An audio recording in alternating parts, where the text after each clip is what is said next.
Yo, what's up?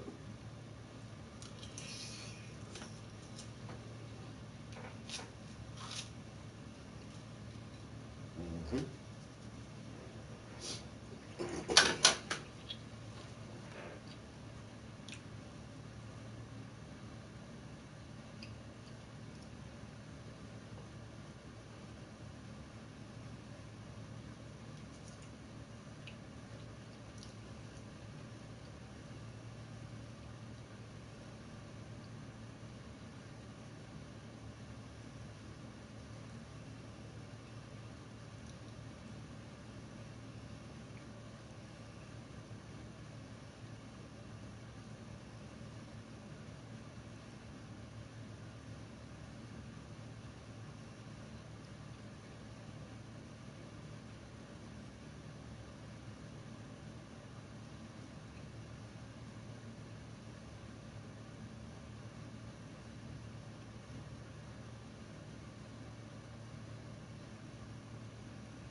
It's good, babe. Hmm?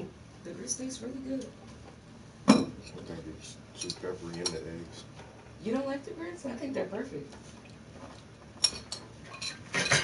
I bit into it and was like, don't taste wrong to me. Tastes fine to me. Yo, today has been a great day so far. Oh my god.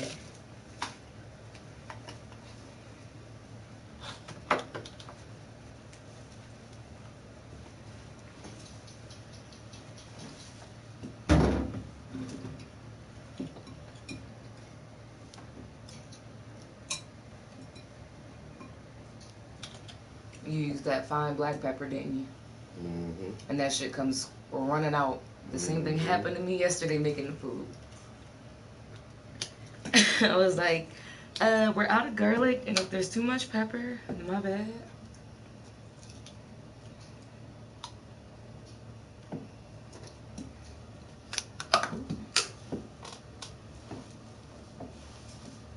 But yeah, babe, Sundays are amazing. Don't nobody want to call and beef with me on a Sunday. Ain't nothing open. Ain't really much you can do for anybody on a Sunday anyway.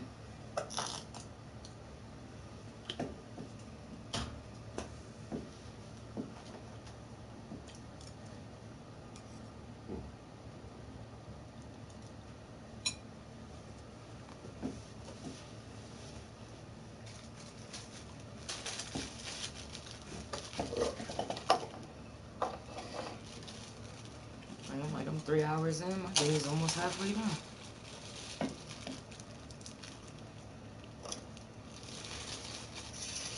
Oh my god. No, I went and bought some turkey necks this week. Hmm? I said I wouldn't mind some turkey necks this week. Are you good at it? The greatest gift that you can give yourself. A good man that knows his.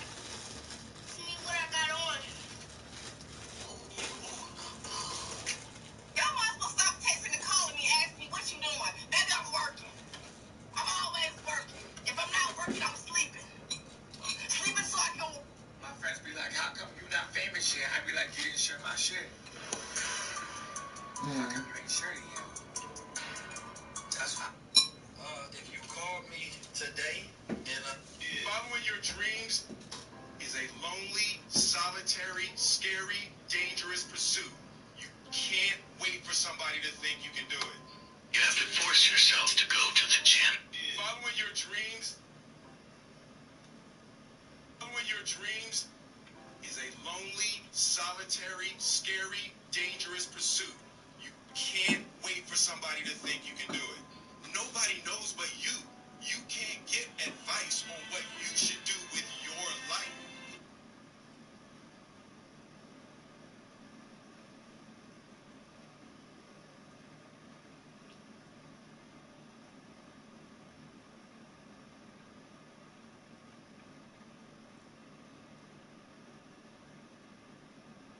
Following your dreams is a lonely.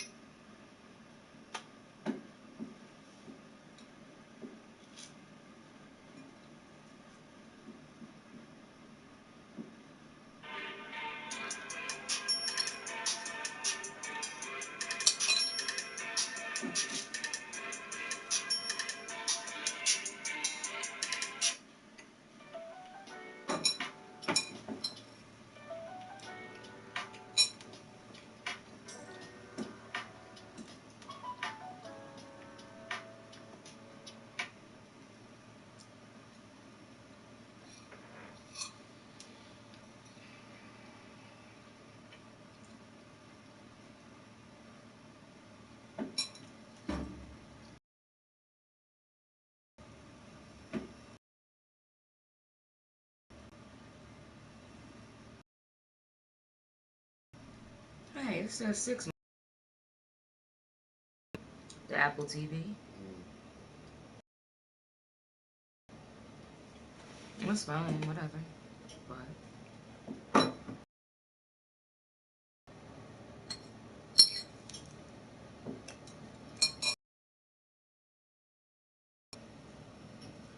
now I gotta go in and make sure that I cancel that subscription so it doesn't.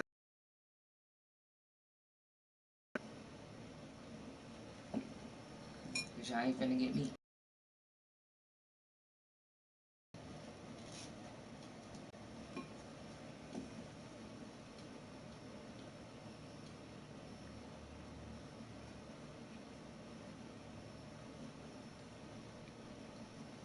Alright.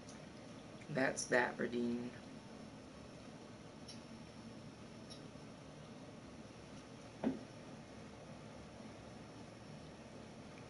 Don't need free Apple Music. You want Apple Music for your iPad? Or could you log in and use it anyway? I can just use it. It's already service over there.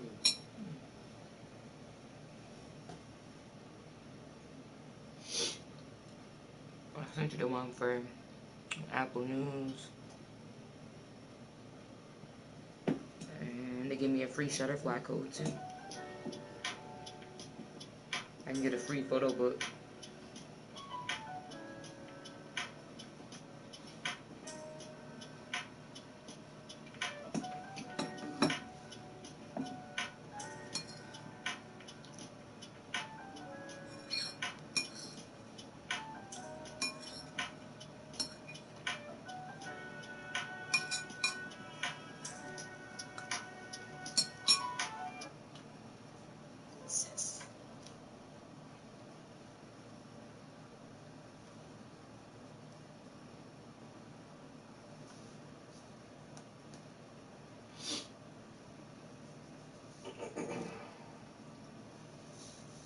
Damn, everybody kids grown as shit.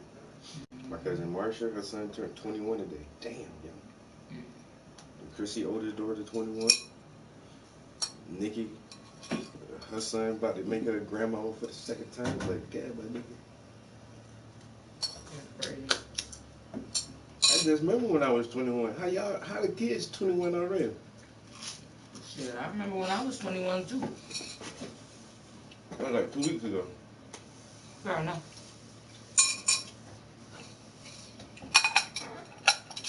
I was 21 years ago. Well, I would have gave you 20 and a half. You added it on, not me.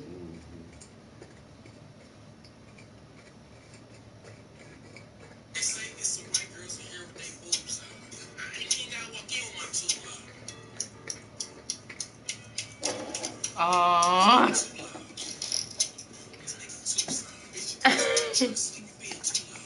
Ain't no way in hell. What is that, though?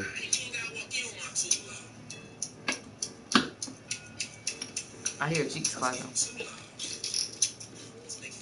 Whatever you got in. That's Me? not. Yeah. Oh, I didn't listen to the sound.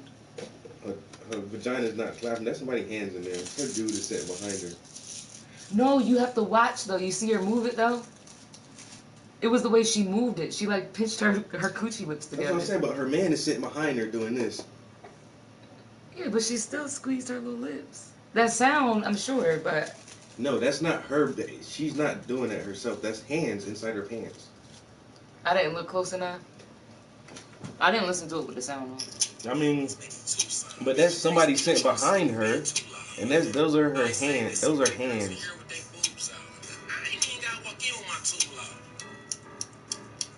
That's not her doing that. That's some hands in her pants. It looked real as shit though. It did. I'm like, oh shit, bitch.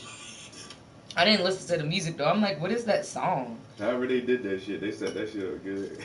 And then she got her tongue all out. I'm like, Motherfucker damn, sitting that's there a long got it, coochie, girl. Somebody just in there doing that. Honestly, the second thought was like, okay, maybe you got both, cause that thing banging. The lips aren't a muscle, so you can't move it. Not if the muscle isn't right there. That's You just know, I'm fat. sitting here like, Yeah, that's just fat. It's not muscle right there. you can like flex, but you have to like squeeze everything to do it. You can't just do just that. If somebody could do that shit for real, Then what? I gotta tag Chris in this shit too, though. Why you don't never got no tips?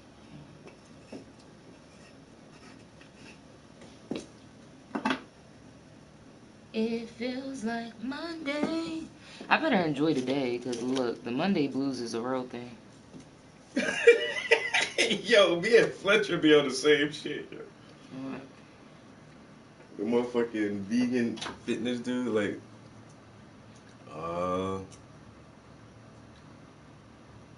Ernest, I went to high school with him.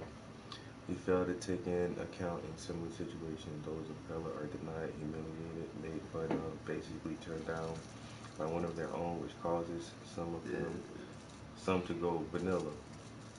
Also, may be hurt repeatedly by those of the same color, so they try something outside. What I'm trying to say, as I get the first cup of coffee in, sometimes what are the actions of our own doing to send them over the fence, but also, too, color is supposed to be blind and love or whatever. I feel you. I mean, he's not wrong, but it's just the fact that it's a recurring theme with them. I feel you. You have I a wanna mixed girlfriend. Yeah, I want to say, like, I dated outside my race before, and it wasn't a terrible experience, but there was definitely a culture disconnect. But it don't feel as good as being with No, somebody it who doesn't. understands. It's not the same. It really isn't the same. Go ahead, Herb. Take a bite. I'm leaving her up there with you. I'm going to break in another hour now.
dislike you for absolutely no reason at all. Fuck 'em. Nothing can stop me. I'm all the way up. All the way up. All the way up. I'm all the way up. There's some motherfucker. Even though they don't fuck with you, they still watching, I promise. Even though they don't fuck with you, they still watching, I promise. Even though they don't fuck with you, they still watching, I promise.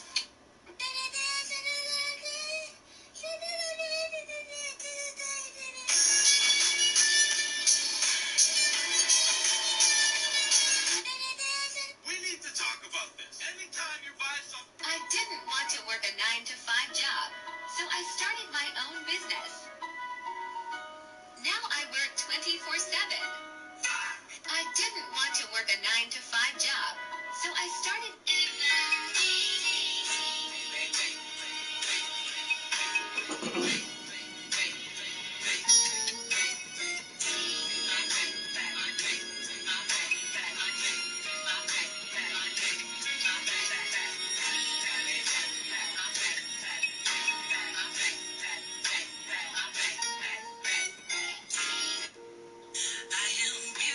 This is a work of art.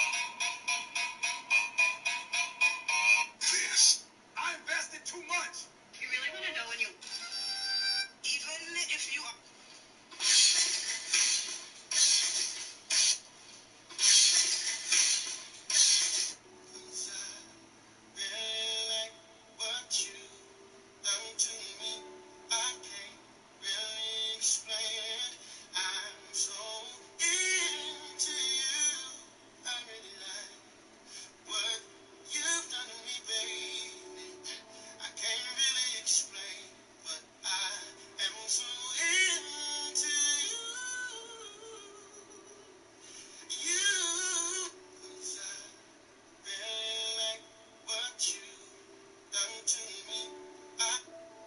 Here's a good piece of advice. We think y'all niggas.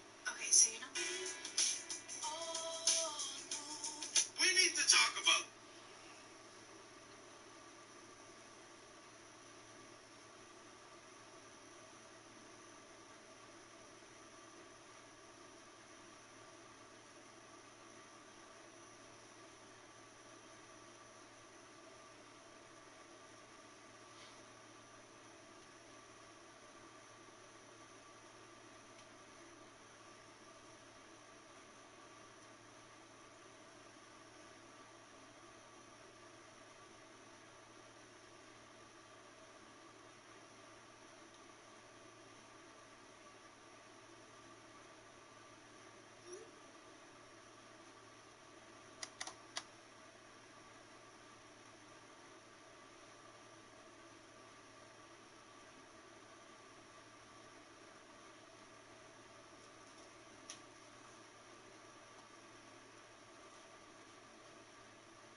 right back.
take the card. We're having a problem with our machine, so I have to swipe it. Thank you.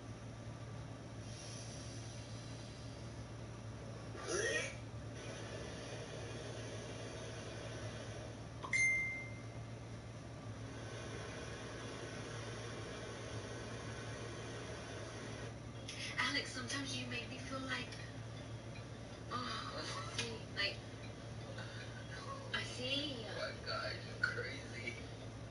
Alex, It's not. Dang, bro. Thanks so much, man. What? Oh, fuck.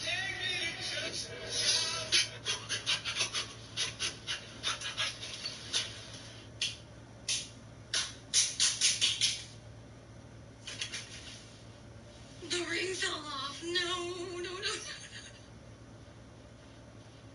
Oh, Lord, child. Here. It's not. Dang, bro. Thanks so much, man. What? Oh, fuck.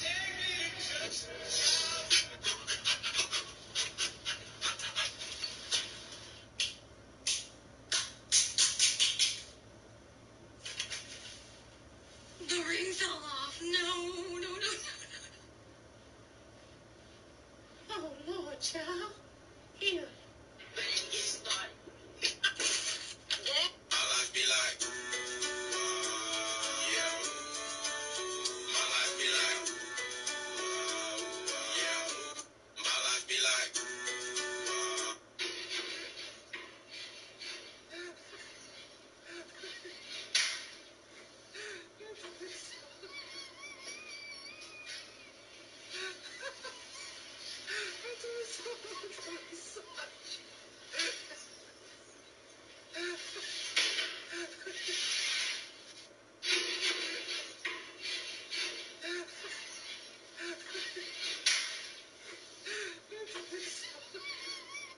We are in Old Gretna, She doesn't really look like that.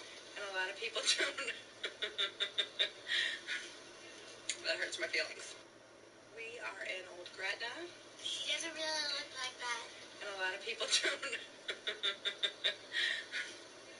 That hurts my feelings.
I'm coming.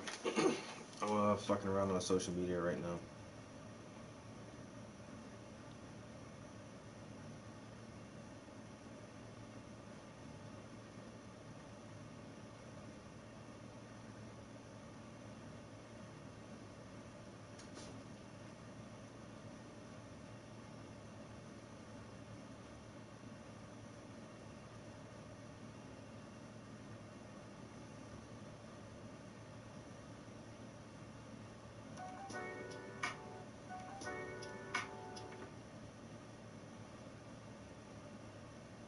All right.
What up?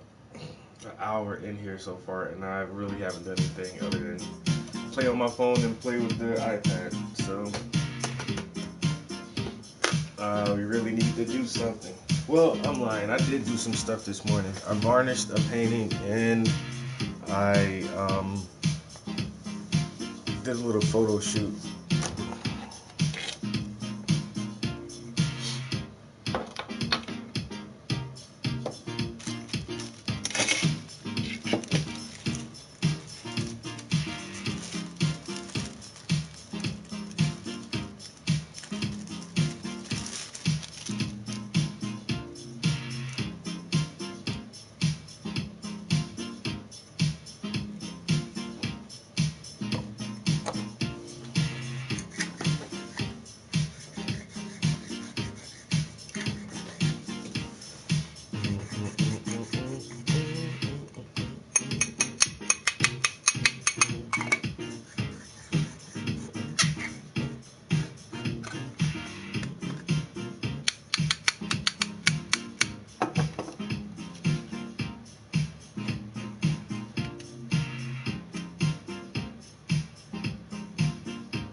Yo, we would.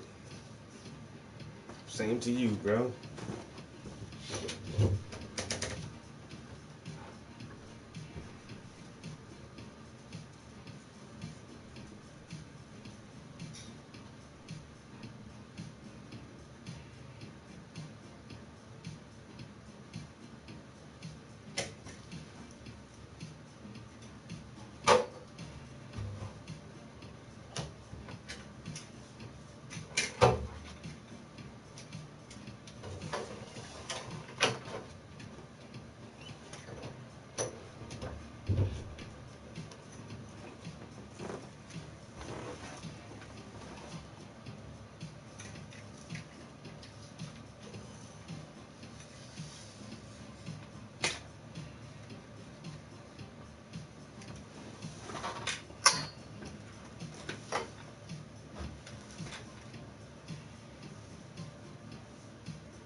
I'll probably do an Instagram live at the same time.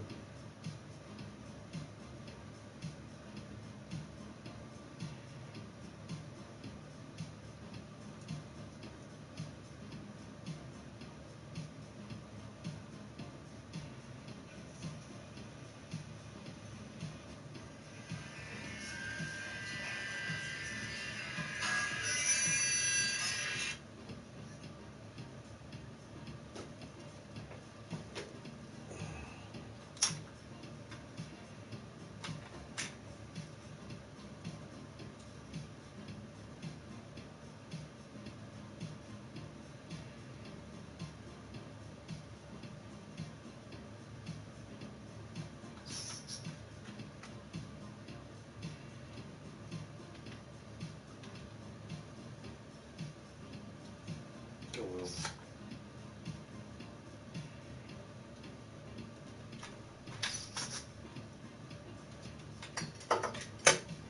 All right. Yo, good morning, everybody. Live in the studio. Um, About to start working on a new painting here this morning. Uh, I got the underpainting done. I did this underpainting like a couple months ago, and so I'll be putting like the what I consider the first layer of real paint. So this is like just a blocking in of the image. It's not. Some people call it the underpainting or a foundation layer, and I don't normally count this because you're not going to see any of this paint this on the canvas. Now I will completely paint over this at least 2 or 3 more times. So your underpainting or your foundation layer is not supposed to be pretty. It's just blocking it in, getting the shapes and the contrast down. And it's very dark and just muddy. So now what I'll start doing today is applying like the first layer of actual paint. The layer of paint that I will apply now, you will see some of this in the final image. But like I said, it takes like 3 or 4 layers of paint sometimes for me to get the depth and quality that I look for. So what we're gonna do is load up our palette so we can work on the background. Especially when it comes to like doing still lifes like this that have a lot of fabric and stuff in it, it's easier to get like 80% of the background squared away, and so that you're not fighting the lines on the foreground once you try to get those lines together. So we'll be working in mostly reds today. So I'm gonna grab some reds, some oranges, some purple to kind of get this the color of that fabric. It's like a really shiny satin red. Also, we are live on YouTube right now. If you guys are kind of bored, you don't have anything to do for like the next 30 minutes, it's like super important and you want to chill in the studio, I always recommend people going over to the YouTube channel. It just has a bigger picture, and you can see more of the studio than you can from the camera phone. But so once again, here is my source image. The last piece I did was a tribute to sound. I just varnished this thing.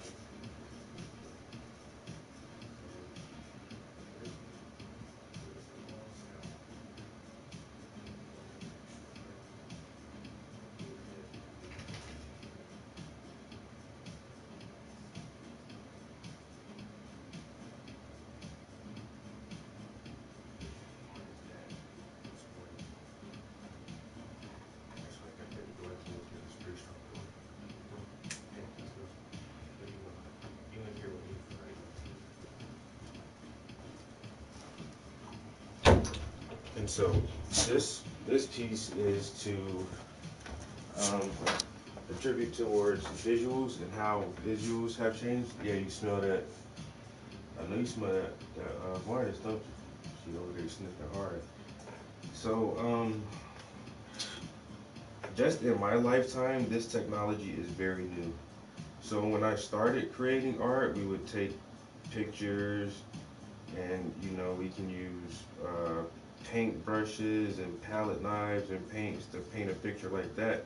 But now you can use these items, this new technology, and take pictures and do what they say is painting on here and have a digital painting. And I don't know, it's so weird to me, like, and of course I have it and I try to, use it, but it is very, very different. And so just to see the change from this to this in the visual format is just kind of amazing to me. So I wanted to like document this in the still life.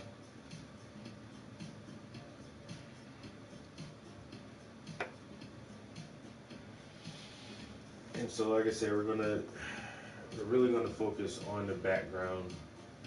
So while I'm painting the fabric, if I get any overlap on the foreground, it won't really matter, because then I can come back on the foreground and make my lines nice and sharp without having to fight the background against it. So we'll see how this session goes for today. Where is this at? Oh yeah, so now we're gonna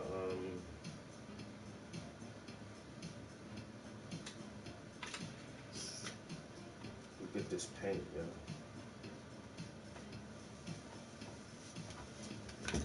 let me bring YouTube over here too, so you can see what we're doing. I don't want to leave YouTube out. YouTube, say hello to Instagram. Instagram, say hello to YouTube. Alright, YouTube, let me put you right up here.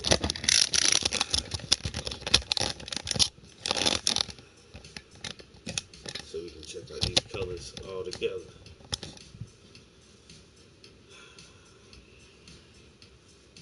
Alright, get a little bit more light.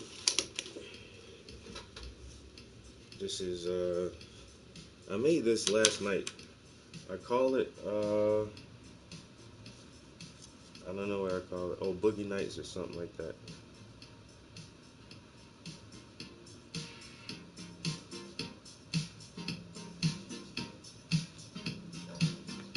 So just a little simple disco jam. All right, so our colors. I normally layer my palette dark to light, And so I have the colors already kind of arranged in this dark to light pattern.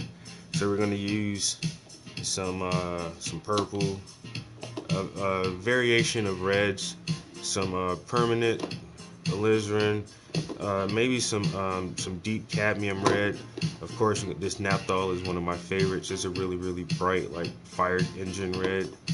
And then to cool these down, we'll use some orange. What we're gonna have here, this is some cadmium orange and some flesh tint, which is just like a pinkish color, like a light pink. I hate that they call it flesh tint, but anyway, this is gonna be our palette right here, so we can essentially work on the red. So let's get some dollops of these little colors here. And like I say, normally I just go dark to light. So a little bit of purple. The shoes I did, yo. Oh man, I already boxed them up and everything. I should definitely bring them shoes back out real quick and show everybody the razzle dazzle, bedazzled Air Force Ones I did for one of my client in South Carolina. Ooh man, I guess I haven't used this in a while. Jeez.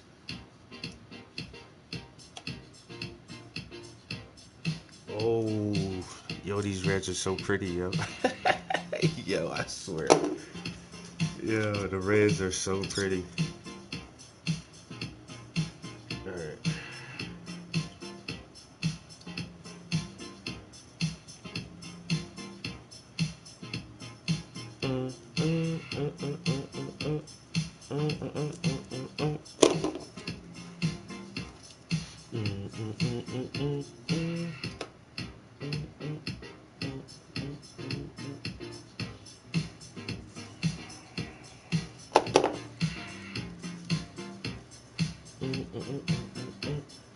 You know what? I see a spot on here. I may actually add a little bit of Prussian blue to get a really deep shadow. I see a spot that's going to need like a really deep shadow. So, come on. Oh, come on, man. Y'all think I be lifting weights for no reason? This is why I go to the gym so much, yo. Yo, these little paint tubes don't show no mercy. You gotta have like 10 pounds of pressure per grip strength, yo. Alright, just a little bit of Prussian blue right there. That'll be my black for, well, like the darkest shade on the palette for the shadows, which look black, but between that blue and purple, it'll be good enough. Sorry. I better keep these out, cause yeah. Alright. So this is what we'll be working with here. They're so pretty. And I might want to start like here in this deep shadow, and then work my way across and around, and maybe something like that. I don't know. I like doing the dark areas first. Alright.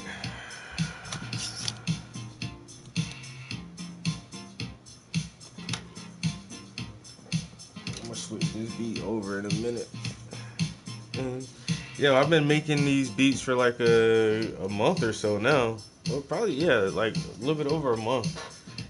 And so I was putting some stuff in the file.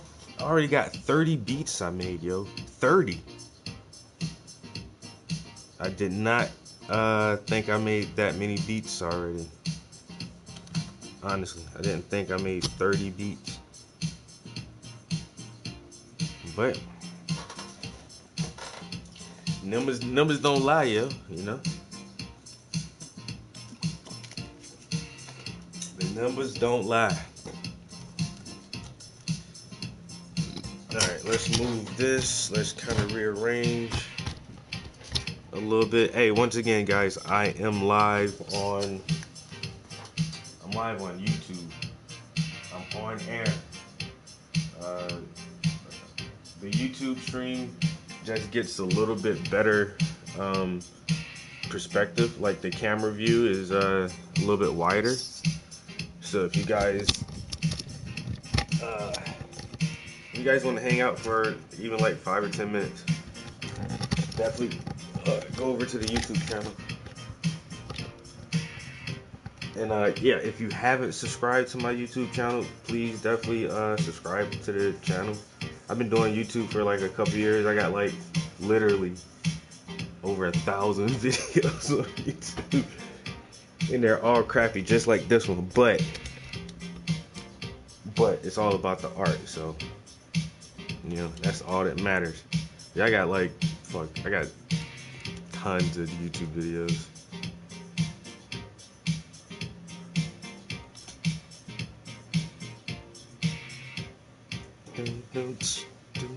I need something like I need some more hi-hats in there, yeah. Something louder than the ones I have.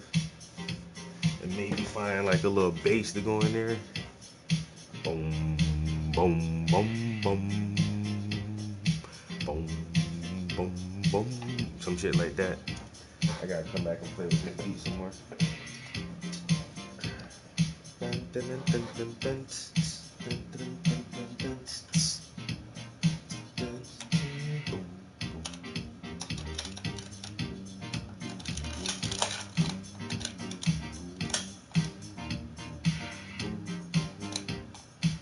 Yeah, I need like a bass line and some different hi-hats.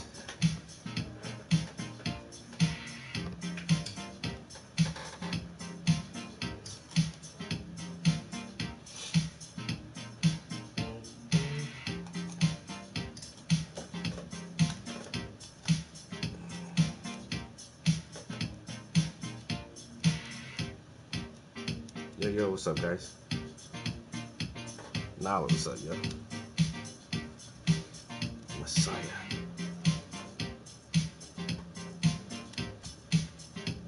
Alright, if that camera's gonna stay, I hope it just stays right there. Alright, so let's get a mid-sized burst going here. Grab this reference photo. Alright, so what I want to do is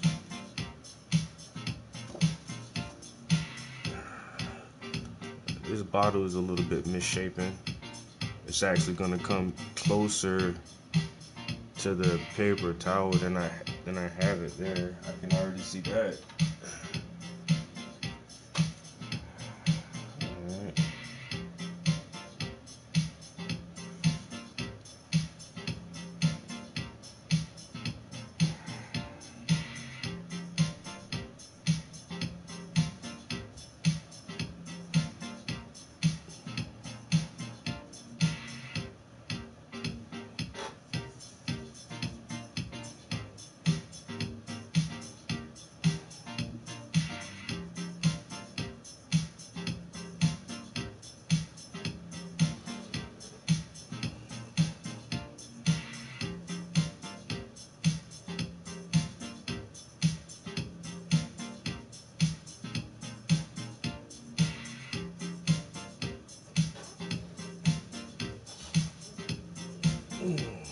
So it's good though for like on a big Sunday.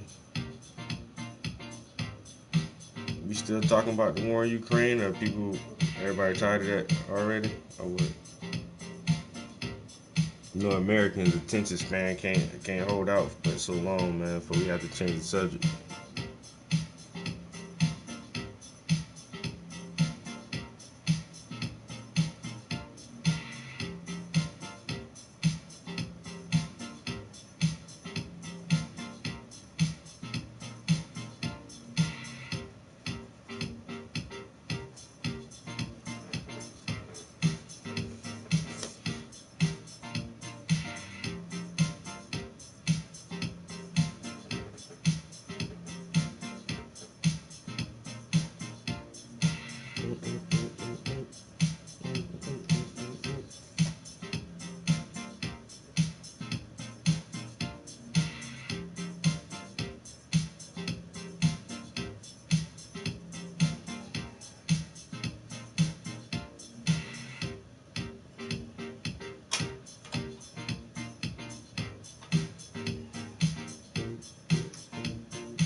On a scale of 1 to 10, what about this beat right here, yo? I say I got some work to be done to it, man. But on a scale of 1 to 10, I'm gonna say right now it's at like a 4 or 5. It's like a 4 or 5.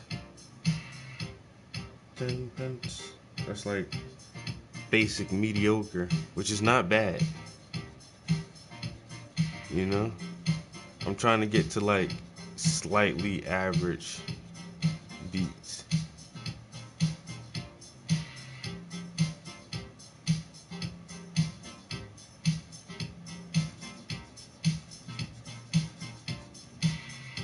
You know why? Because that's what most people rap on anyway.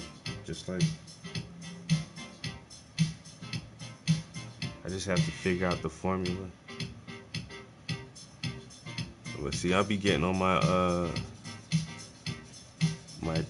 what is this?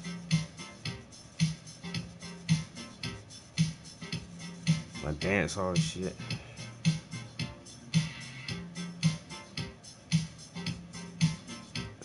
Alright, let's change this over. Matter of fact, is anyone in here? Oh, there's someone. Alright, look, I'll let you pick the next beat, yo. So, hold on. Alright. So, whichever one of these you want to listen to. Can you see the titles of them? Whichever, if you comment a title, I'll play that one.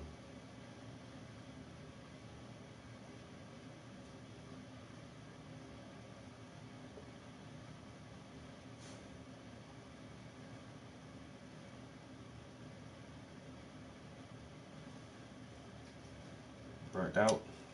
Alright. Let's see what this sounds like. Oh man, this is probably one of my earlier ones too. Dang.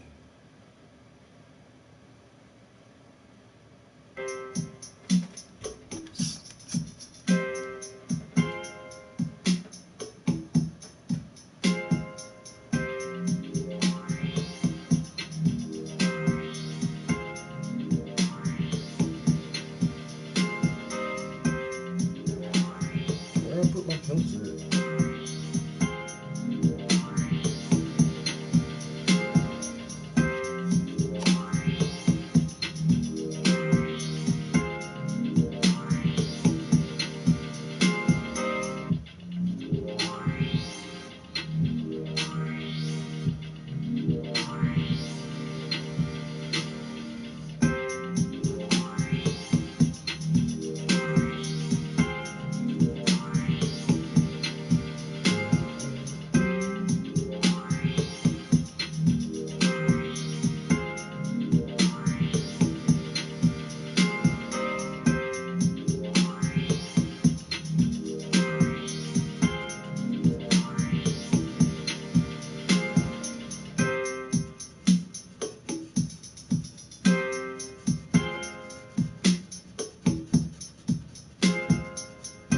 this one is like a 3. I getting better at these beats though, man. Only thing is I plateaued a little bit because like when I first started messing around with this app, this generator, like I was really trying to figure out a lot of stuff, and so I figured out enough to like make sounds, and then like I really haven't gone back and figured out like the rest of the features and functions from it, because there's a lot more you can do. You can actually record your voice like right on top of these beats, yo. And so, oh, is it too loud? Let me turn it down. So yeah, now it's like I really need to go back and like figure out like all the capabilities of this app and try to make more like original sounds on here.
YouTube. Who in here? Who's still in here on YouTube, yo? You want to pick a beat next, yo? Man, about to cycle through the playlist real quick. You feel me?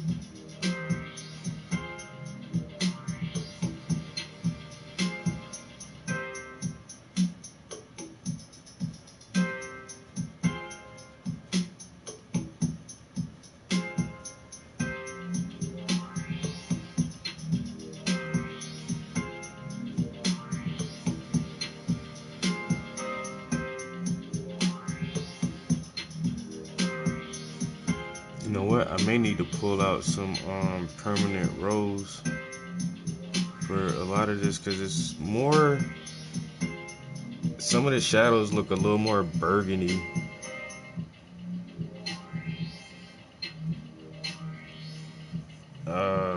Do I have any permanent rows is the question.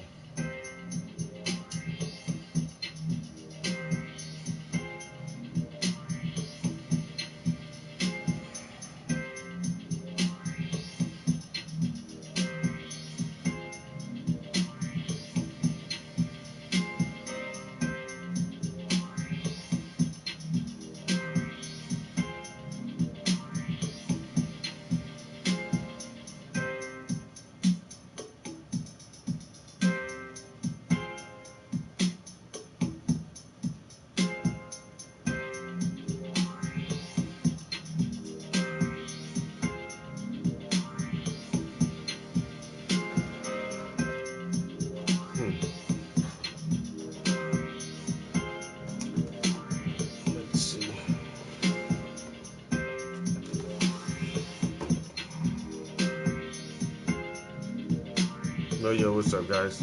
So I'm currently listening to some beats I made. Anybody care to pick the next beat, yo? Let's see. This right here is called Burnt Out. Alright. Alright, so we just listened to that one. Don't do that. Alright. Anybody, if you guys can see, if you pick a name, I'll play whatever track.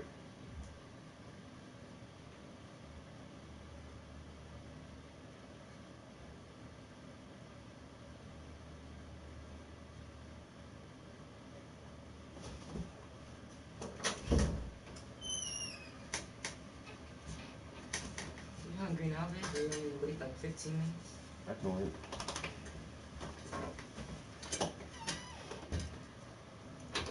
wait. They're just all really weird names to these things.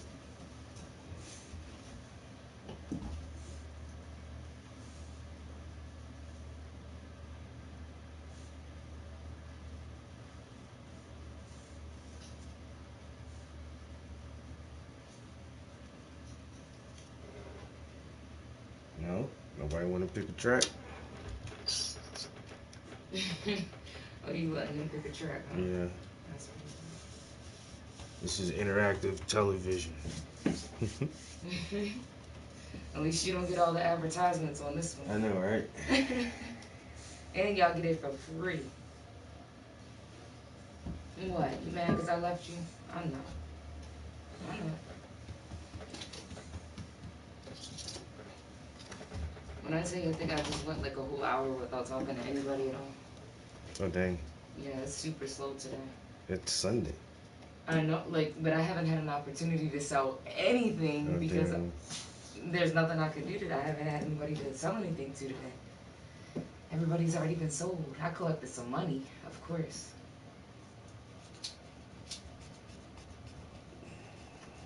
But yeah, the last 3 calls I got, nobody said anything yet. I was wondering if it was possibly my connection, but I checked on the chat with the other reps and everybody is getting back-to-back people hanging up, so it's slow. Don't nobody want to deal with us today. Oh, 9 tonight on Instagram? I'll be there, bro. I'm on the East Coast. That's what time zone? That's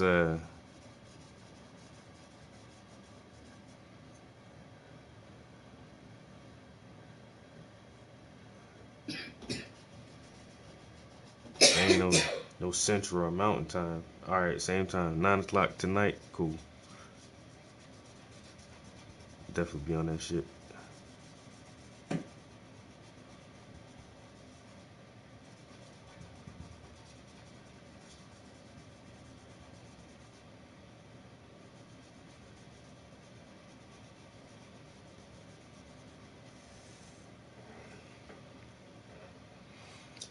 Here comes the frustration.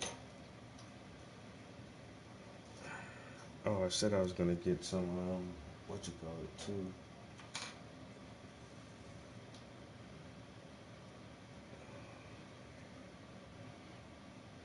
Let's see.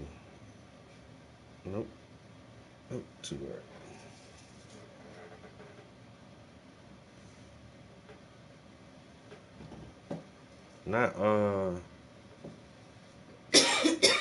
Not the wrestler Razor Ramon.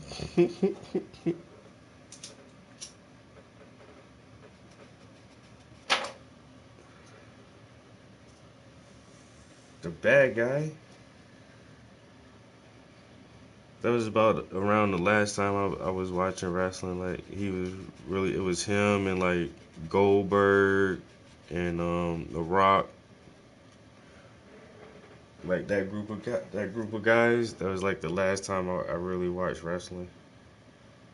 Goldberg come out there, motherfucking I'm good right now. Come out there and spear motherfuckers. No, and the other motherfucker, what's the dude who used to come out there and drink 2 beers and crush the cans or whatever? Damn, what that motherfucking name was.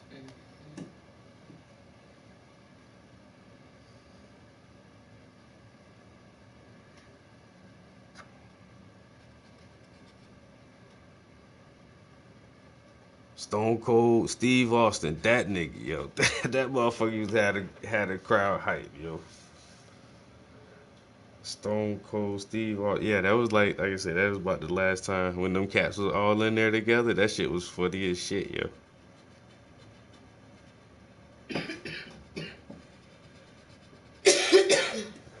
Do you smell what the Rock is cooking?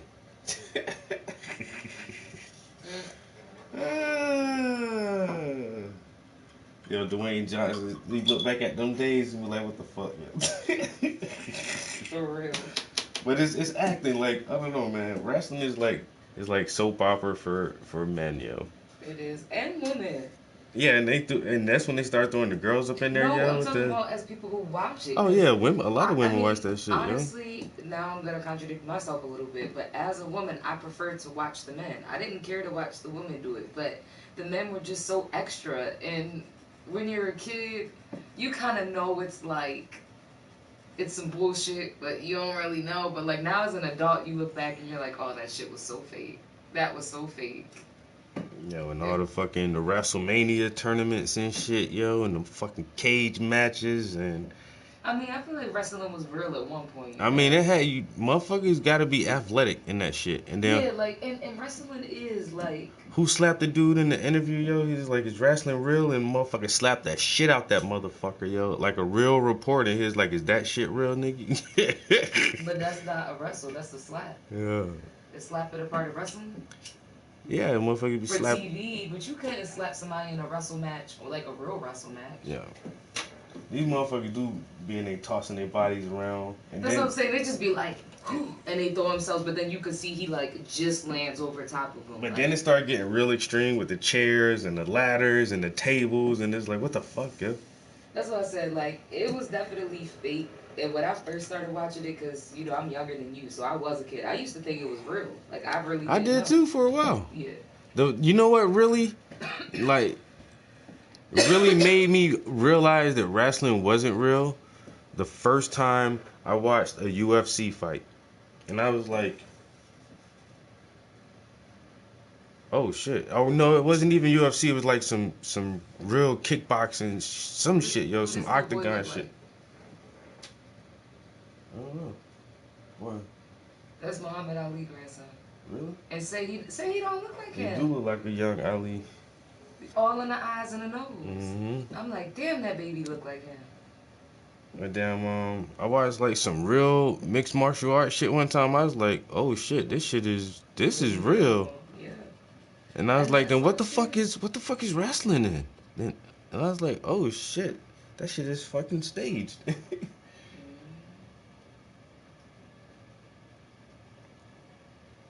I go all the way back to like, It was deceiving though. It was pretty damn. man, Hulk Hogan and Roddy Piper and the Junkyard Dog, motherfucking Road Warriors, all them motherfuckers. That's like the earliest I can remember was when those guys were wrestling.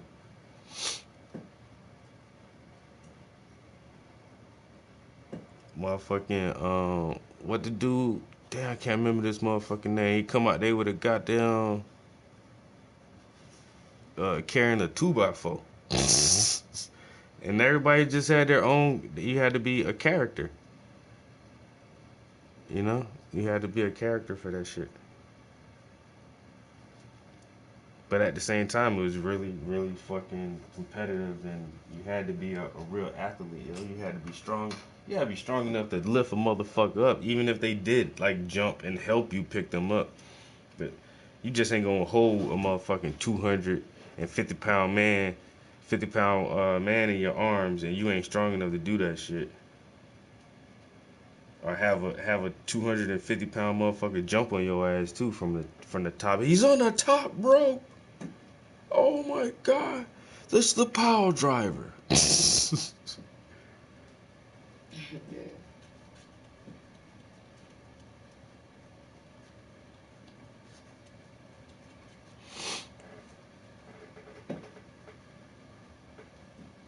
Oh, Hacksaw, that was that motherfucker, yo. Hacksaw Jim Duggan, yo, that was I'm him. gonna go get started on the food. I'll be back. Okay. Yeah. That man said he doing the whole wrestling So series, I yo. didn't tell you I did have this crazy shit just happen, right? So we always cover people. Like, if you get our shit and you don't have damage and you get our stuff, then if damage happens while you're covered with us, we'll cover up to the cost of your home. But for people that live in Florida, if your home is worth more than $1 million, not always. And I'm thinking, okay, she's gonna be covered. I told her I'd call her back. I go and look up the value of her home, $1.5 million. I'm like, God damn. I'm like, I'm gonna have to get back to you on that before I give you the wrong answer. So like, out of all the people you talk to, that's like a 1 in 1,000 thing to happen. Like that never happened. Bitch, you're worth too much money, bitch. Right, and now I'm like, your house is worth more than $1 million. I don't know if we're gonna cover that. Let me talk to my superiors and I'll get back to you. And of course, nobody's in today because it's Sunday, so I'll have to call her back tomorrow and let her know. But yeah, that was like the only weird thing I got today, and I'm like, this will be good for future references. And that's what I mean. For everybody else in the world, it's fine, no matter how much. But if it's in Florida and your house is worth more than $1 million, or you live in the Gulf Coast region, certain areas, then it's like, I don't know. So we'll see. Come on, you can come with me.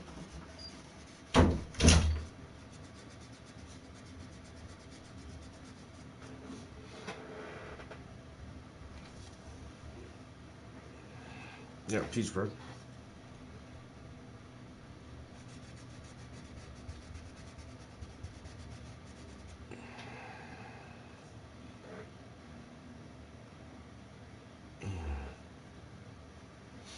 Oh, the beats and stuff.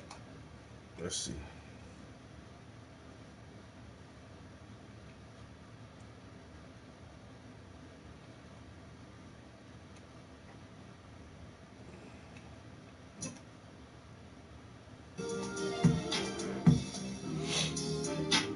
I might have to take a bathroom break real quick.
What up, though?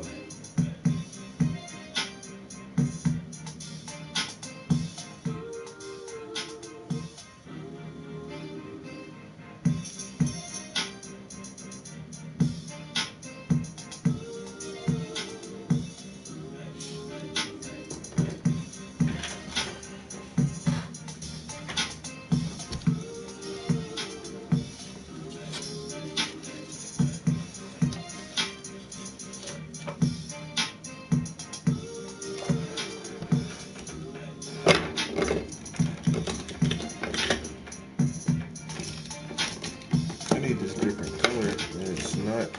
Is it in here? No, it's not.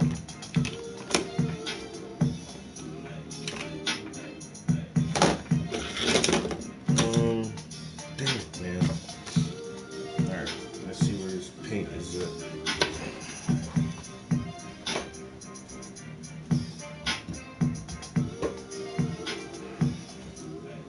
Aha, I got it right here. This is Permanent Rose Red. And I barely use it, and so now it's so hard to open.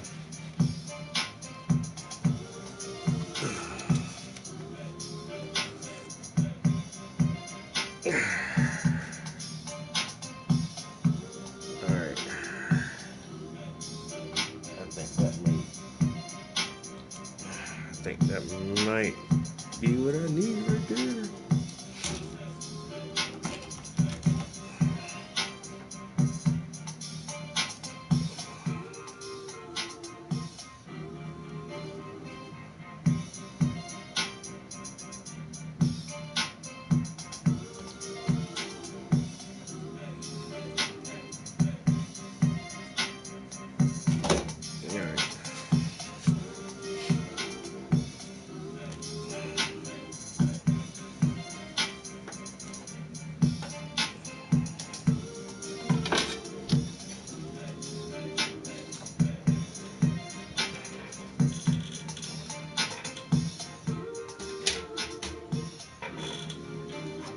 Yo, what's good, what's good? I'm gonna zoom the camera out in 1 minute. Let me try to get this one area right here. Put some of this rose color in there. This is, it's kind of rosy here.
put tomato in there? I can go put some tomato in there real quick, but No, it's all good. I got like 10 minutes left. Trying to let her out, trying to get the kitchen clean.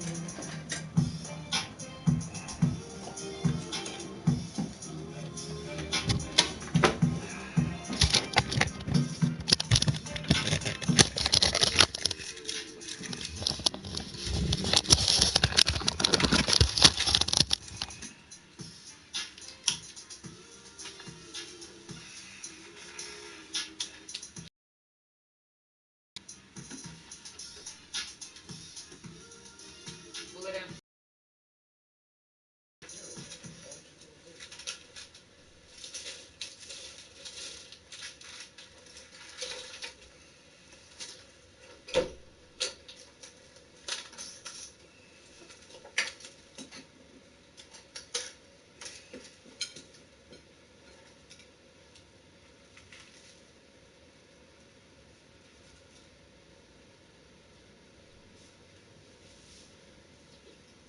So I was reading one, Lady Kentanji.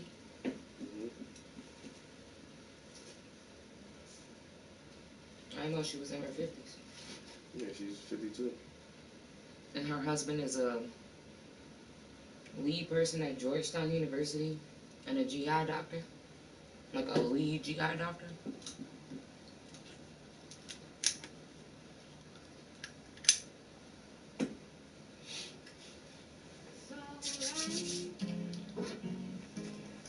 How could you not vote? I mean, yeah, turn down the fucking verdict for that lawsuit though, for all the people at Lockheed Martin. Like, are you serious? Up to the Goliaths. Pennsylvania's Attorney General brought releases thousands standing up to the bullies. Tonight, a landmark settlement agreement in the opioid epidemic. Attorney General Josh Shapiro is just getting started.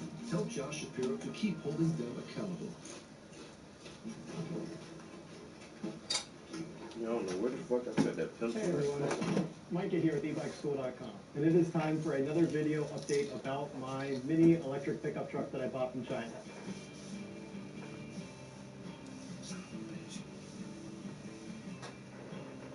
Now if you guys didn't see my first video, I'll put a link to it up here. So basically I bought this thing, had it shipped from China, did a whole unboxing. That video actually got over 6 million views. It went like crazy viral. I don't know how that happened, but thank you guys for watching it. For a brief summary, I paid $2,000 as the base price for the truck. Then I put another $1,000 or so into it for the battery pack, and then another $500 for the air conditioning and the dumping bed in the back, because I wanted that nice hydraulic dump. And now, because there were so many comments under that video asking questions about it, I did another video updating you guys on everything that's happened with it and answer a lot of the frequently asked questions. Oh shit.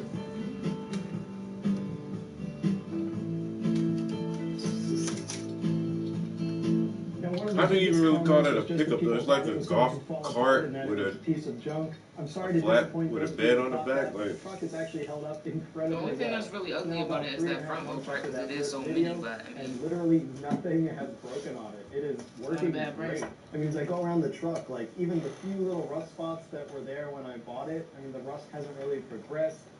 The suspension is still not great, but You that's got the really towel the right only there. sort of issue with it is that it's really bumpy off-road.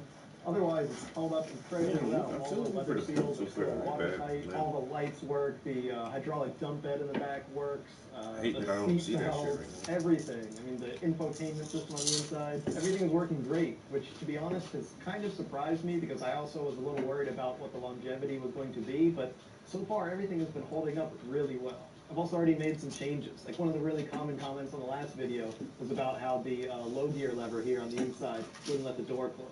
A lot of people had different ideas of how to fix that. Some people said to open the bolt and just twist it backwards about 90 degrees. That seems to be the best answer. It was actually what I was planning on doing. So I went ahead and did that, and now the low gear lever is further back and it allows the door to close even when it's in low gear. One of the commenters said they didn't think that the truck could tow a bike. I don't know if they meant towing or hauling, but we're going to see if we can get my I know I just got up here, but electric bike I better get in the downstairs. back. I only got 5 minutes and I gotta get logged back on. Ramp here. Here's a neat little trick, by the way. On almost any electric bike, the Imway Escape included, if you hold the down button for the pedal assist, it'll usually do the walk assist, so it just walks it forward at like 2 miles an hour. Useful for these kind of situations. Is it gonna fit? I just let her out, so she should be Oh good yeah, until you like come a back. glove. It just barely fits there. Let's tie this baby down. Yeah, I don't see it there. What's up? Now you got me like, where is it? And Oh, I look see, here. I see all the Here we pencils have but that pencil. one bike in the chain link. Ah, well there you go. Vaccine shall receive. You're staying up here. Okay.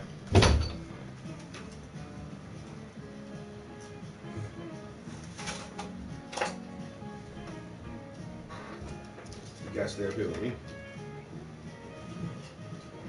Who said the truck couldn't tow a bike, huh? Now, I know that was technically hauling, not towing, so I guess now I have to try and give it a tow. All right, Dad, hit it.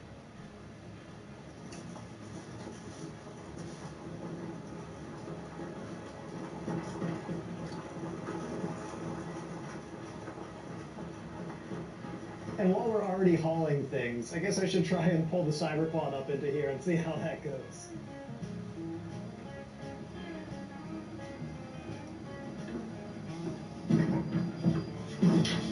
All right, let's hit it. You got the cyber quad.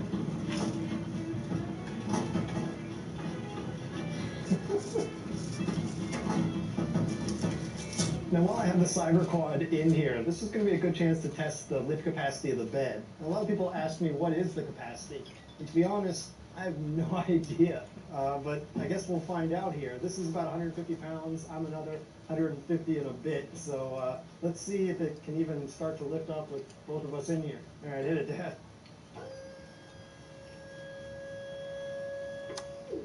Yeah, it's working. Man, I had like no trouble at all with that, huh? You want to try going a little higher? Okay, yeah, try going a little higher.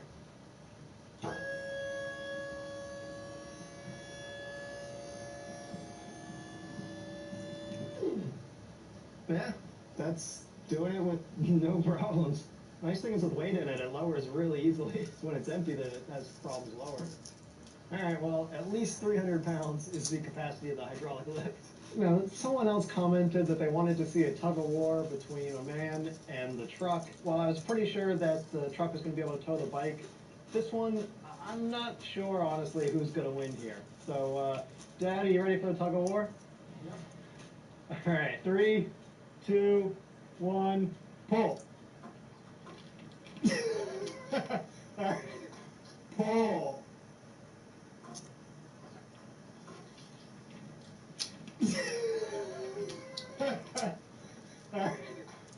I think that pretty much decides it. Yeah, I was not going to win that one.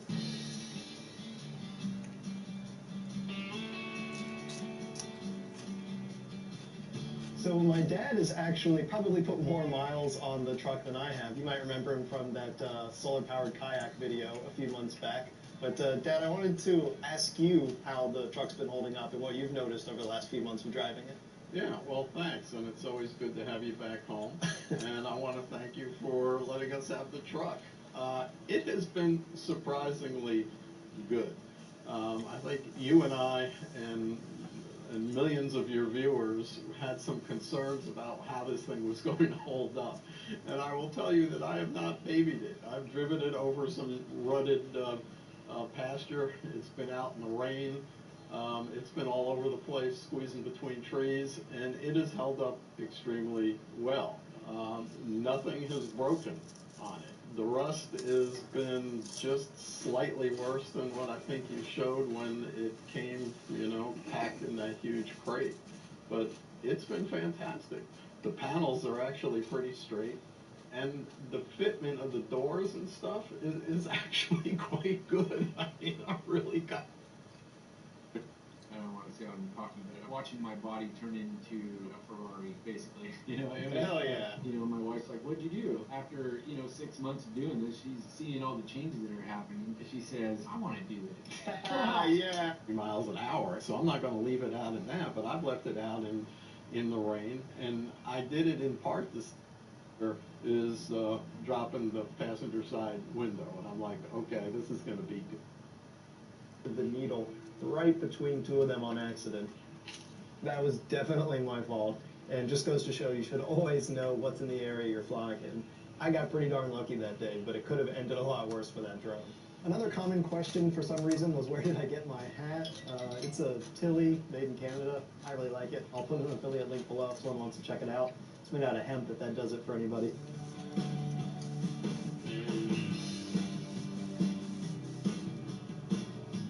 A lot of people were talking about which vehicles they ripped off when they designed this in China. I think that the front end is very obviously a Chevy Silverado. I don't really know how they get away with that. I mean, it's not like GM's going to go sue some small little designer in China. Obviously, they're not going to get any money for that. Who do you even sue? There are so many factories that produce this exact model of truck. But then some people said the back end is an F-150, which I can kind of see. The rotary shifter on the inside, people told me was Chrysler, which I didn't even know about. So it seems like there's a lot of pieces of this truck that they sort of ripped off from different areas. Even the lights I pointed out last time, these used to say Jeep right across the front, and they just dremeled out the Jeep logo. So there's a lot of IP infringement on this truck. I'm not saying that's okay. Obviously, that's a no-no, but I mean, you know, who are they going to sue, right? They're never going to see their money from some, you know, nameless designer somewhere in China.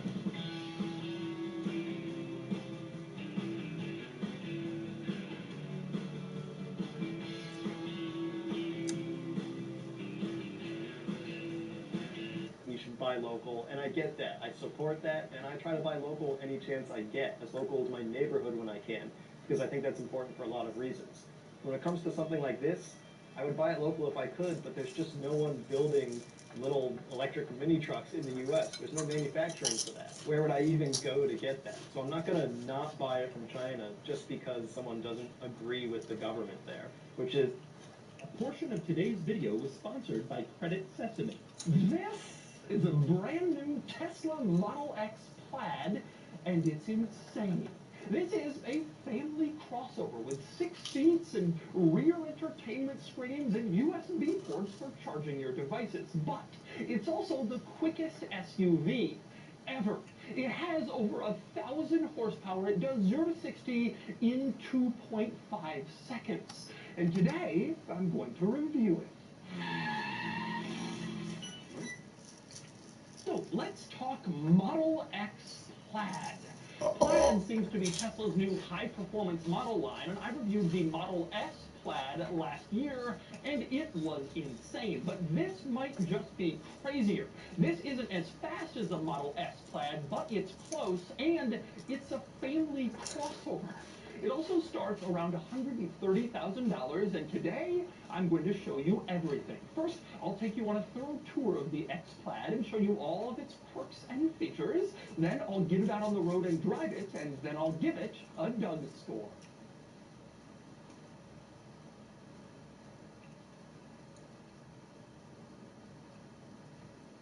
Before I get started, I want to talk about Credit Sesame, which is the sponsor of today's video. Credit Sesame offers a lot of excellent benefits that help people monitor and build their credit.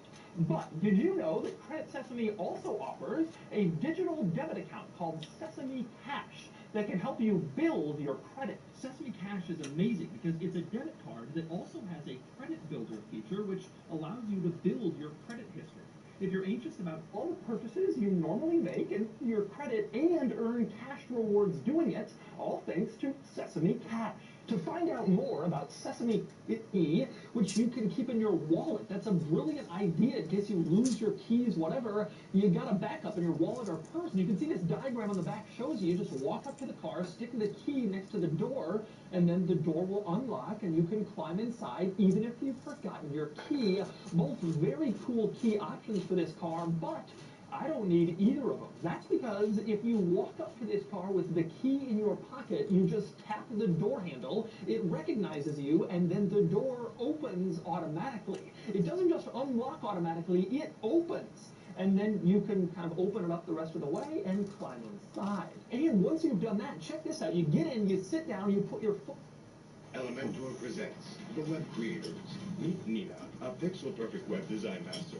Her weapon of choice, Elementor, the world's leading WordPress website builder. This smooth, drag-and-drop visual editor makes her job so fluid, intuitive, effortless, straightforward. You're staring, man. Okay, I'm gone. And how about this guy, Jamie, a web developer with one weird-looking sidekick and some mad skills. He can customize just about everything he wants to make his vision come to life. This dude's on fire. Oh, wait a minute. And these two do-it-all web marketing control freaks, they needed an independent all-in-one platform because they don't take orders from nobody. Oh, except from their boss. They definitely take orders from their boss. Make it rain. Join us in active global community of over 9 million kick-ass web creators that shape the online world every single day.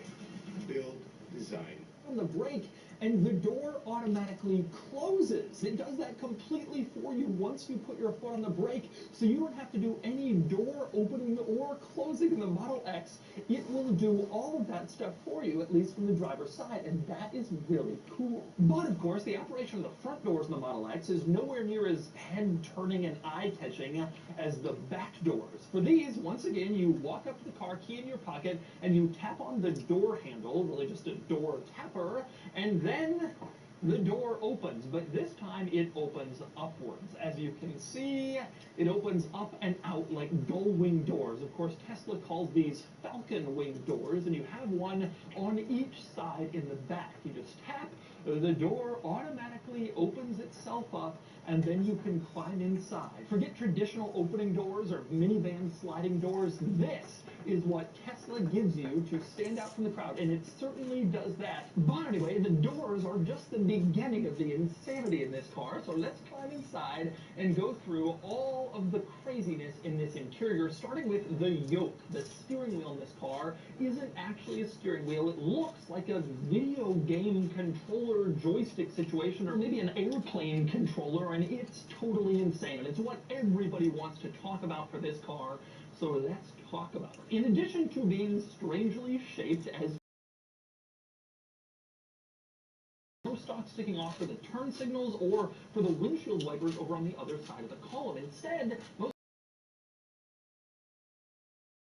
the yoke itself. For instance, over on the left, these arrows are your car. Also over on the left, you have your high beams. You press that to flash your high beams instead of pulling the end of the stock, since you don't have one. Now, over on the right side of the yoke, there are a few more interesting controls. You have your windshield wipers over here, for example, and you can also see your cruise control, which in this car controls Tesla's autopilot system. But maybe the most surprising control over on the right side is the horn, which you can see is right here, not the center of the yoke steering wheel. Instead, you tap this little button, and that's the horn when you're driving around with the yoke. Now, a lot of people are complaining about how difficult the yoke must be to use, but I personally don't really find it that hard. Ultimately, it is a wheel shape. It's connected on all sides, and you can generally maneuver it relatively similarly to a steering wheel. Here is like moving it all the way from side to side. It's not really that bad, especially once you start getting used to it, and I think a lot of the crazy, angry criticism about the yoke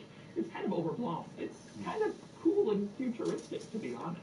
Now, eliminating the stalks for the turn signals, the wipers, and other controls over here is done in the pursuit of simplicity. And indeed, a lot of stuff in this interior is done for the most minimalist experience possible. You look around this interior, and it does look simple and minimalist and basic, and that is exactly what they're going for in here. And they've made a lot of decisions to that effect in this interior. For example, the gear selector. There is none. You get in this car, there's no button or stick to pull it in to go into drive or reverse. Instead, the car predicts what gear you want to be in when you climb inside. Right now I'm like facing a tree and a curve, and so the car predicts correctly that I'll want to go in reverse when I start up, and then theoretically it would predict when I'm done and want to move back into drive. But of course, you can override this predicted shifting using the screen. This little graphic on the left side of the screen is your gear selector. If you want to go forward, you move the little car forward, and then you're in drive. If you want to go into reverse, you move the little car backwards, and then you're in reverse. And park is a little screen button on the top, and that is your Model X Plaid gear selector. But you're probably thinking, well, what if the screen fails? Is the car no longer drivable? Not quite. There is a... Yeah, this motherfucker say the car will predict if you want to go and drive or reverse. What the fuck?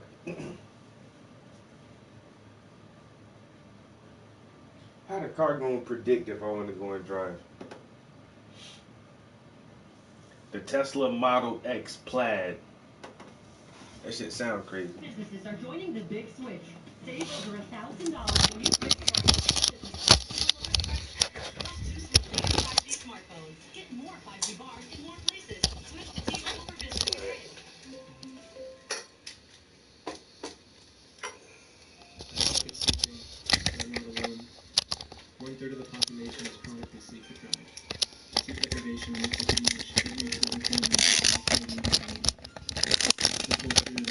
Rest is something for the lazy and non-productive. This is the like button, and you should hit it.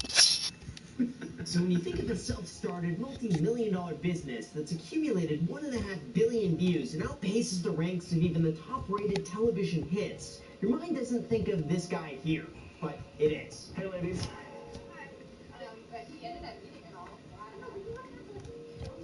This is Doug DeMuro. He's not like any other businessman I have ever seen. He hasn't changed his look in 7 years. He still films his videos with an iPhone by himself. He doesn't have a team or an assistant or a fancy office or any kind of special equipment. Yet he somehow managed to create one of the largest automotive channels on the internet. And even more surprising is that he gave me the rare opportunity to sit down and pull back the curtains on the business behind who many believe is one of the most mysterious creators on YouTube. Because Doug DeMuro never does collaborations, he never makes reviews about himself, and he's never talked about his own finances. Until now. So for the first time ever, he'll be sharing how he was able to leverage his bare-bones approach into a multi-million-dollar business of reviewing some of the world's rarest and most expensive cars in history with plenty of quirks and features. But before we start, if you guys enjoy this content and want to see more like it, make sure to subscribe and hit the like button, and then I can give it a grand score. Okay, but seriously, it helps me a lot if you like and subscribe, so thank you so much for doing that. And now, with that said, let's go to San Diego and meet up with Doug DeMuro. Enjoy. So tell us, first of all, have you always been interested in cars? Yeah, pretty much from day one. And my parents owned it all, and so it was kind of a weird thing. And so when I was a kid, it was kind of, I didn't really fit in quite as much in terms of my interest. But as an adult, I've been able to kind of expand it, and now here we are. And then what about after high school? You went to college. I went to college, yes, and I had an Audi A4 when I was in college that was also really cheap. And then once I got out of college, I started working for Porsche at their corporate headquarters in Atlanta. And I got a company car, which was the coolest thing in the world for a 21-year-old to have a brand new company car, Porsche 911.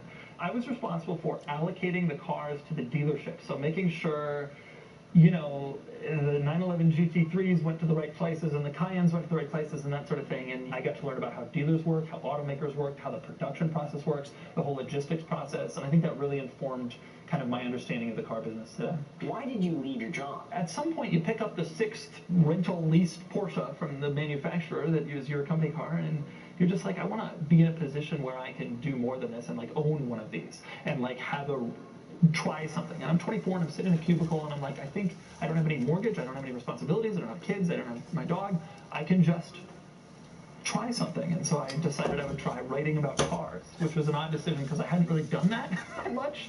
It really was just I could always go back to an office. I want to try to see if something else might happen. We're here in your studio, or what is this place? It's a storage facility where I store my car. I only have a 2-car garage at home, but I have like 7 cars, so some of them have to live here. You have 7 cars? I think so. Yeah, 7. Early on, I just took a lot of, it was like throwing stuff and seeing what worked. Some articles people really liked, and some, they didn't get that much traction, and I realized, okay, that sort of thing isn't what people want to hear about, so I'm going to try this more, and it just sort of informed all my content, and that's the same with the YouTube channel. The YouTube channel is the funniest thing of all. I was writing these like humor columns, which was different from what most people on Jalopnik were doing. They were more just writing like car news and reviews, and some guy emailed me one day and said, look, you're great at writing, have you thought about video? And I hadn't. Which is insane to think about now, because of course everybody has pivoted to video and writing has kind of become a secondary thing. And so I thought, that's an interesting idea, I'll give that a shot. And so I went out with my wife and a camera and a tripod and filmed a video with my Nissan Cube, which I had at the time. And that was a disaster. That video did terribly. Creating it was terrible. It was a horrible process, and I never uploaded it or edited it. But it was the beginning of, okay, here's how this works. And I went out a second time with a different car and tried it again. And I did upload that video as my first one, and then it just kind of went from there. So where I first found you is with the Ferrari videos. That's right, yeah. Red Ferrari 360. I think about this now, and I think to myself, it was the stupidest thing I ever did. But the car cost $83,000 or something, and I didn't have $83,000. And just as a pro tip, if you don't have the money Like, even if it's tied up somewhere else or whatever, I would suggest not buying the car. Like, I didn't even possess the amount of money in order, so I had to take out a loan, obviously, as people do. And my credit was such that I wasn't bad, but I had just never really bought anything. My parents had to co-sign on a loan. And they did that, which I think is insane, but they believed in me. But I had bought the car really just to write about. On Jalopnik, and I thought that would continue to excel, and it did really well. The content on Jalopnik in 14 did really, really, really well, and the videos were almost like a secondary thing that I was doing as kind of a companion piece to the written stuff. But I was scared every day I drove that car because I could not afford to fix it.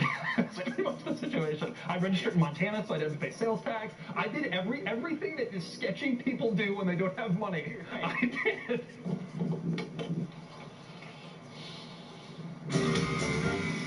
See? It was practical. Back then on YouTube, you could buy a Ferrari, and it was a big deal. And so a guy on YouTube has a Ferrari was like a thing. Now there's Stradman's got a Veyron. Like, that's not anything anymore. That wouldn't be enough now. And so it wouldn't be worth stretching your budget. But at the time, A harmony of flavors, a weekend crossword land, taking a swipe at love or sex or something, breaking the binary, the magic of numbers, the big impact of a small hobby, queer love in color, heritage in rich hues. What does horror taste like? Imagining Harry Potter without its creator, alter egos that are. Really thought if I could just do this, it might make something.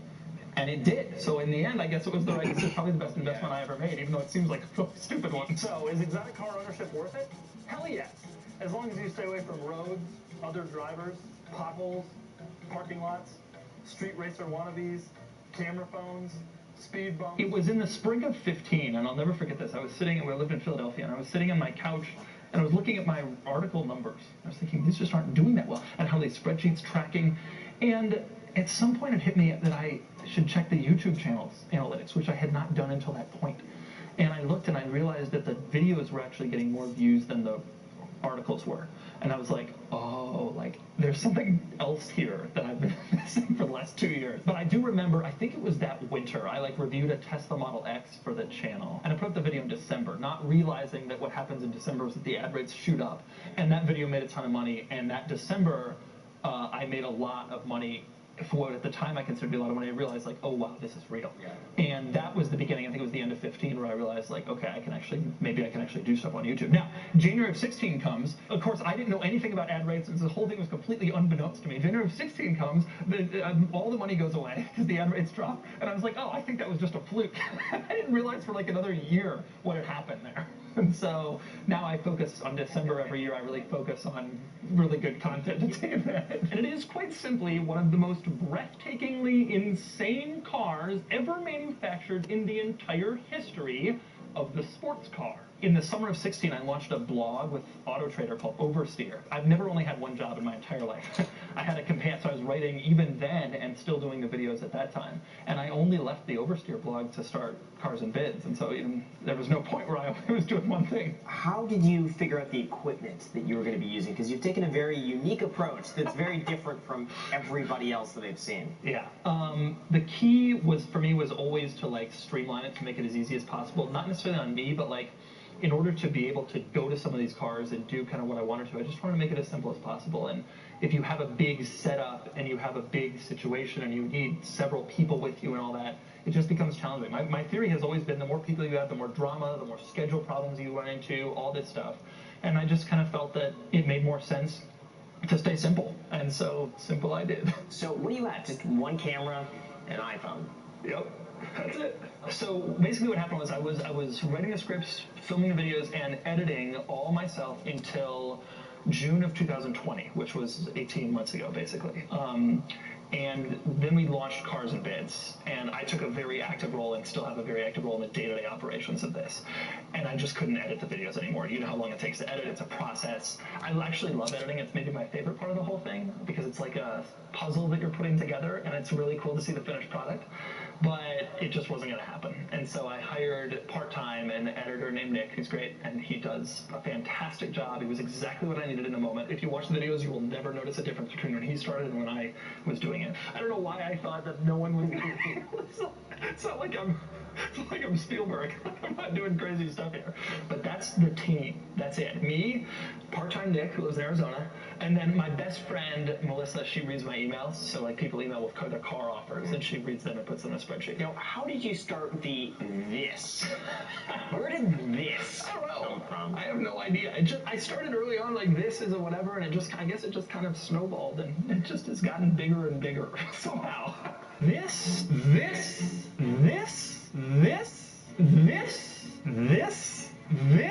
I think that one big reason that it was so small in the past was when I started this, no one in my family has ever done anything on camera or radio or anything like that. And so when I started this, I was an anxious dude. I didn't know what I was doing on camera. I didn't.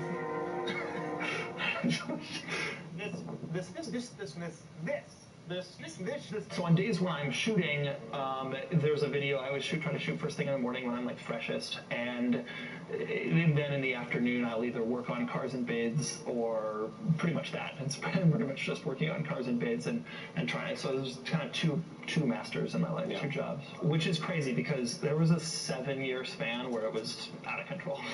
Like my wife and I lived in Philadelphia for 4 years, and I didn't really leave the house. I didn't meet friends. Those were 4 work years, but it paid off because it was an investment in the future that I'm now reaping the rewards, and I get to not live in Philly anymore, which is the greatest benefit. and I get to have like a more normal life because my channel has kind of grown to this point. I think that every YouTuber who's smart is thinking to themselves, this can't be my only revenue stream. You know, my channel's big, I get a lot of views, and I make good money, but all of us in this space are thinking, how long do we have? Does this last 2 years or does it last 20? If it lasts 20, Cars and Bids is probably a mistake because it's a lot of work, but it may not. And I think of myself more as a pro athlete where you make a lot of money really fast and it could end, I mean, a lot of those guys' careers are 5 years. And so Cars and Bids seemed like a pretty good idea to take this audience that I had and like do something with them that may be more sustainable and more long-term than YouTube, and off the platform of YouTube where I'm sort of beholden to the algorithm and that sort of thing. Every car that sells... We're Malik and Malif. We're scientists, we're engineers, we dance, but not so well. We get really excited about science, and we want to share that excitement with the world. Windows 11 makes things easier. One of the biggest features I use is multimedia. On the site, the buyer pays a fee to us, which is 4.5%, and it's capped at $4,500. So obviously that's our entire revenue basically, is the cars sell, and then we get a commission, the buyer's fee, and then whatever's left we either put back into the business or we pay ourselves. Is it profitable yet? Yeah, profitable almost. It is. Within maybe 6-8 months we were profitable. No way. Yeah. Those first 2 months were terrifying, but we're making money. And that's one of the reasons why they kept me out of it. It's not like called Doug's Auctions for a reason. My face isn't all over the main page for a reason. We wanted it to kind of be a separate entity that could live on its own in case, the channel ever slowed down. I do like the fact though that you've reviewed cars that are for sale. Yeah, it was an interesting idea, and it has given me a vast array of cars that I can, like a car will come in and it's like, I'm interested in that. Have you noticed that those cars sell for more? Yeah. I don't want to like publicize that, but yes, they do. They bring, because obviously a lot of people, I don't want people to think that I'm just going to review their car. Yeah. I only am doing it when it makes sense for the channel, truthfully. Are you concerned that you launched during a time where the shutdown happened and cars just exploded in value? Yeah, that's a fear. Which is one of the reasons why I want to try to make it as good as possible, as big as possible, and as well known as possible, so that when the inevitable pullback comes, you're already an established player to the point where you don't just get swallowed up. So you told me originally that you watched the Stradman video. Yeah. And you wanted a chance to talk about personal finance and investing. Yeah. That's how all of this came up. I love Stradman. Me and him are buddies. I text him, but you have to invest your money. So you interview the Stradman, right? And I was telling him that my friends and I still watch and talk about this video. And you say to him, hey, you've made all this money. What are you doing with it? And he said, I just have it sitting in a savings account, right? That was like the general basic. Okay. And I try to impart financial advice occasionally in my channel. I'm like a dollar cost average, Vanguard, let it sit. I'm part of the reason I think that Stradman had chose to do what he did in terms of investment and saving just cash. When you are in our world, and I think about this a lot. When you're in our world, your goal is you're so focused on the next video, the next content, the next whatever, that it's difficult to think about anything else, including like investment strategies, the last thing that you want to have on your mind. And so it's easier to just, you're making so much, it doesn't really matter if you lose some money because it sits or whatever, you've got so much coming in, and you can probably make more by just continuing to stay focused. And I try not to make stupid decisions, even when it comes to buying cars. People will laugh at me and say, I'll say, oh, I can't afford, I really want a Mercedes E63 station wagon, a brand new one. And I've said on my channel several times that I don't feel I can afford it. People laugh at me like, you have a Ford GT, of course you can afford it. Well, okay, but an E63 AMG wagon is going to lose $100,000 in value in 3 years, and I'm not in a position where I feel like I'm comfortable with that. But depreciation is not something that normal people think about as often as they should. This is a 1994 Audi RS2 station wagon, which you would think is not a particularly special car. It just looks like an old Audi. What did you pay for it? $75,000, which is insane. 75? Yeah, I should have asked you. I thought you were going to say like 20,000, 25,000, 75,000. I'll tell you this, of all the cars that I own, this is the one that I think is going to be worth the most someday. But I really try to save and invest a lot, because you look at investment calculators when you're 30, I mean, what's it going to look like when you're 60? I don't know what the number is, but enough to get a couple houses and an F40, and that's the end. I don't have, like, look at me, like, I have lofty goals here.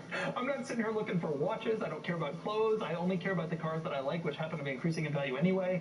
So I don't know if I have a specific number in mind, but it ain't $1 billion, and it ain't even 500 million, and it ain't even 100 million. I don't need that. What are your thoughts about the current state of the market, both in terms of stocks and real estate or in terms of cars? I think that we're certainly in a bubble with cars, in as much as we have this chip shortage that has caused a massive shortage in new cars, and thus that has also caused a shortage in used cars, and that has raised prices. I think that car prices will contract as far as daily driver, normal, rational cars, because of course they will once the chip shortage is solved. I think the really special stuff is in a different league now, and I think people need to get their minds around that. So overall, after spending an entire afternoon with Doug, it's easy to see why he's successful. He only focuses on the essentials, he never gets caught up in his own image, and he always puts the viewer first every single time. But now, it's time to give him a Doug score. Starting with styling, Doug has a no-cares wardrobe for an affordable cost. I'll give it an 8 out of 10. The fun factor is strong, he's always lighthearted, carefree, and not afraid to laugh at himself. 10 out of 10. Cool factor is unmeasurable, and therefore I'll rate it an 11 out of 10. In terms of features, Doug is an encyclopedia of knowledge combined with a sensible investment philosophy, but he could probably splurge on the E63 station wagon and still be okay, so I'll rate this a 9.5 out of 10 for a total Doug score of 96. If you guys appreciate the review, I'll link to his channels down below in the description, and make sure to subscribe if you want to see more content just like this. So thank you guys so much for watching, and also make sure to claim your free stock down below in the description. That's worth all the way up to $1,000 when you sign up for Public using the code GRAHAM. You may as well do that if you want to get a head start investing long term, just like Doug DeMuro. Small businesses are joining the big switch. Save over $1,000 when you switch to our ultimate business plan for the lowest price ever. Plus, choose from the latest 5G smartphones. Get more 5G bars in more places. Switch to T-Mobile for Business today. File your taxes free your way. Do it yourself. File with unlimited help, or have an expert do it all for you. Pay $0 to file, only from TurboTax. Simple tax returns only. Must file by March 31st.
There are a lot of completely ridiculous platinum trophies on the PlayStation. Some we've actually already mentioned on the list, called 10 Near Impossible Trophies on the PS4. On that one, we talked about RDR2, Crash Bandicoot Remastered, Final Fantasy IX, DMC5, Wolfenstein 2, Hyper Light Drifter, Friday the 13th, I Am Bread, Elder Scrolls Online, and Crypt of the Necrodancer. But those are hardly the only impossibly hard trophies to get on PlayStation systems, and in fact, pretty much all the games we're talking about on here are just as hard as those games were. Difficulty is a subjective thing, but I don't think anyone will disagree that getting the platinum on these games requires a level of skill and dedication that few players will ever be able to reach.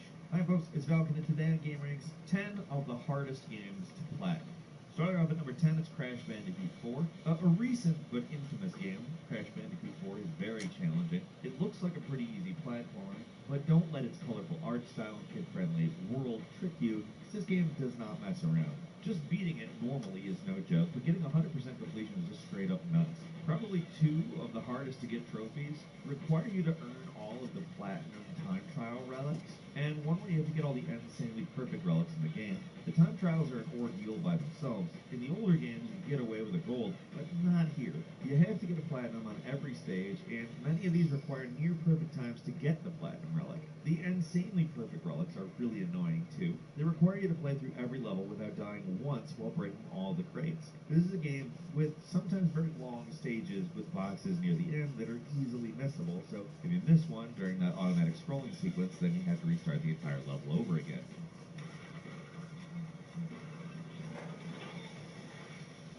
And that's on top of the tedious stuff like finishing all the flashback tapes and the inverted mode, which is just a regular game but inverted, sometimes with annoying filters over everything. This platinum is incredibly tough to get, but in comparison to many of the other platinum trophies on this list, it's actually not that bad. Doesn't mean that this game isn't incredibly hard, but somehow everything else on here is actually worse.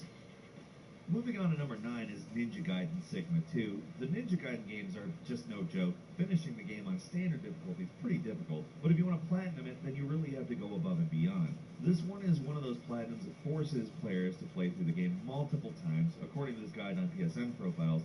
Specifically, you're going to have to beat it at least 7 times if you want to get a platinum, which is excessive. The achievement for beating the game on the Master Ninja difficulty is pretty wild all by itself, but this is a difficulty where basic grabs can kill you instantly, and like half the enemies in this game have some kind of grab move, so good luck with that.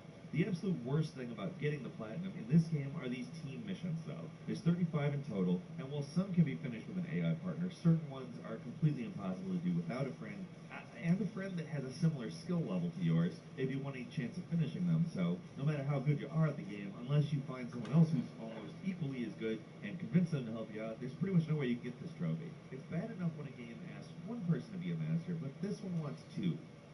And number 8 is Max Payne 3. Like Wolfenstein's Mein Leben achievement, this is another game with one truly brutal challenge that stops most players dead in their tracks. Actually, getting the platinum in this game is completely impossible now that Rockstar shut down the servers, but at least at one time it was legitimately possible to platinum the game, but it was a huge pain. This game has the usual annoying trophies like beating the game on hard and completing so many multiplayer grinds, but the real challenge is a New York Minute, where you have to complete the game in a New York Minute hardcore difficulty. The standard New York Minute is a very tough enough mode. You start each level with only 1 minute on the clock, and you have to kill enemies to add time to yourself. If you die once, you restart the whole mission again. And remember, this is Max Payne 3 we're talking about, so there's a lot of stopping and starting, and unskippable cutscenes that are there to annoy you.